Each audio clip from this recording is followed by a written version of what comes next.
Waziri wa usalama wa ndani Kipchumba Murkomen amesema kuwa hospitali ya rufaa ya kaunti ya Nyamira ilizika miili katika makaburi yanayomilikiwa na NCCK kaunti ya Kericho kinyume na uamuzi wa mahakama.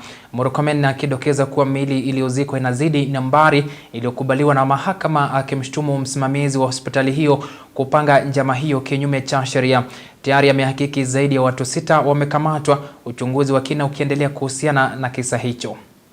Ripoti tayari tumepata ni kwamba maofisa wa health kwa Nyamira County ambayo ikiongozwa na in charge ya referral hospital ya Nyamira County walifanya njama na kuleta mwili kutoka pale, wakakuja kuongelesha caretaker na watu wengine kwa hiyo burial site hapa Kericho, alafu wakazika watu bila kutumia ile njia ambayo inakubalika kisheria.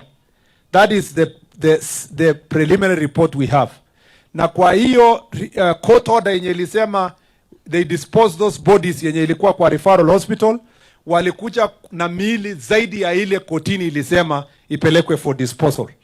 Na walipoleta kufika huku, walikuja kuongea na caretaker na kufanya burial kwa masaa ambayo haikubaliki na hakuna notice iliwekwa watu wa serikali.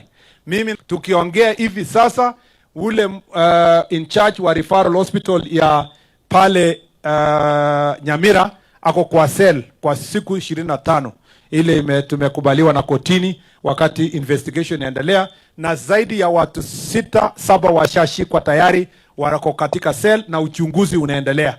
Wakati uchunguzi utakapoisha kabisa, nitatoa taarifa kamili ya mambo ambayo yalifanyika katika sehemu hii. It was not supposed to happen in darkness, and the county government of Nyamira, especially the one in charge of that referral facility, unfortunately organized in a clandestine manner a burial that happened here in Kericho in a private cemetery owned by NCCK, and in unholy hours, and disposed in an improper manner because it was being done in a clandestine manner, possibly because there was monetary gain.